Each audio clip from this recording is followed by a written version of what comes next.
तो प्रसंग अब चल रहा था कि हम जब सतलोक से आए, हम धनी थे भक्ति के।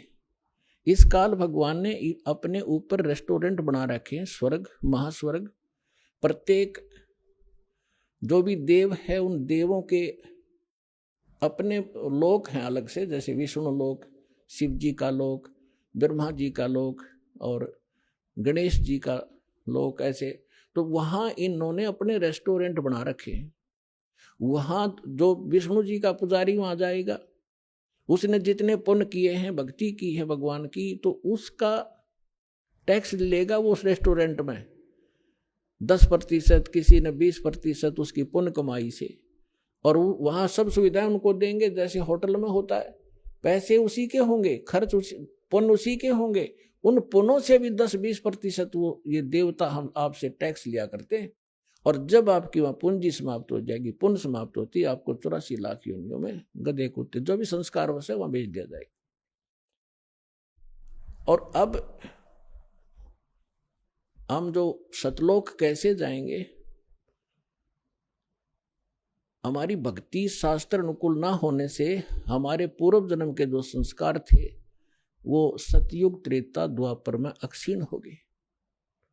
अब चौथा युग जब कलयुग आ गया, अब इसमें आप देख रहे हो कोई प्राणी सुखी नहीं है, कोई भी सुखी नहीं है। चाहे ऊपर तो आपने कितना चिकना चोपड़ा दिखता हो और चाहे प्रधानमंत्री दिखाई देता, उसको चैन सपने में नहीं है। कोई ना कोई ऐसी टेंशन उसके घर करी हुई है कि वो बता भी नहीं सकता किसी को। तो इसलिए परमात्मा को ये मालूम था कि जब इनके पुण्य क्षीण हो जाएंगे तब इनकी आंखें खुलेंगी। ये वो भक्ति भी करके छक लेंगे, उन संतों के पास भी भटक कर छक लेंगे जिनको ये संत मानते, और फिर भी ये ज्यों के त्यों रहेंगे। तब हमारे दास के पास आएंगे और वो ऐसा मंत्र समर्थ के पास वो पावर है कि आपके संस्कार प्रारब्ध के दुख को भी, प्रारब्ध के संस्कार को भी वो चेंज कर सकता है। मासा घटे ना तिल बधे, विद ना लिखे जो लेख, और सच्चा सतगुरु मेट के ऊपर मार दे मेघ। अब सतगुरु ना मिलने से भेड़ पूछ को पंडित पकड़े बादो नदी बिहंगा, गरीब दास वो भव जल डूबे जिनको नहीं साध सत्संगा। कबीर इस संसार को समझाऊं के बारे, ये पूछ पकड़ के भेड़ की और उतरा चावे पारे। साधना तो नकली कर रहे हैं और इंतजार कर रहे हैं सुख होने की और मोक्ष की। कहते हैं संशय शोक सराय में सुतक दिन राती, और जीवित जग में जूती पड़े फिर जम तोड़े छाती। सत साधना ना करने से हमेशा आपके संशय और शोक, ये दुख सदा बने रहेंगे, और जीवित जग में जूती पड़े यहां नरे कष्ट भोगोगे, और फिर जम तोड़े छाती, यम के दूत आगे फिर बहुत दुखी करेंगे जो सत साधना नहीं कर रहे। तो यहां क्या बताते हैं परमात्मा, फिर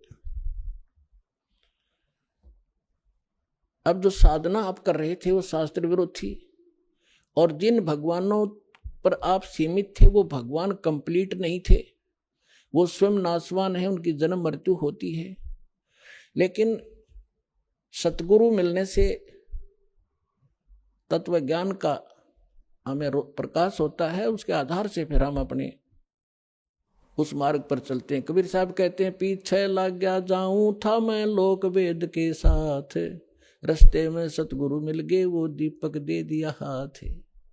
लोक वेद दंत कथा जैसा सुना सुनाए ज्ञान से हम साधना कर रहे थे, उसी के आधार से हम चल रहे थे।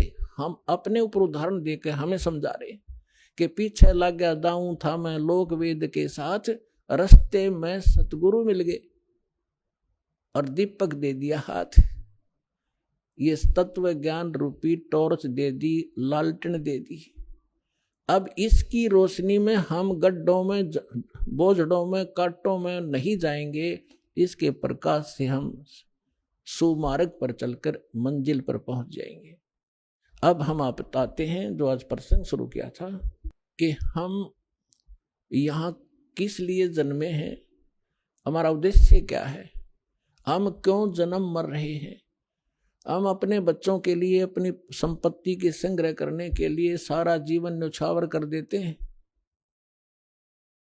और हमारे सामने या तो कोई बच्चे की मृत्यु हो जाती है या स्वयं ही हम चले जाते हैं, तो उस समय हमारी बुद्धि काम करने योग्य नहीं रहती, केवल हाहाकार, रोना पीटना, अब क्या होगा, बच्चों का क्या होगा, कहाँ जाऊंगा, तो इतनी सी बात समाई रह जाती है। तो यहाँ परमात्मा हमें याद दिलाते हैं कि अब आपको एक विकल्प दिया जा रहा है कि आप ये साधना करो जो शास्त्र अनुकूल है, और शास्त्र अनुकूल साधना इस दास के अतिरिक्त इस विश्व में नहीं है।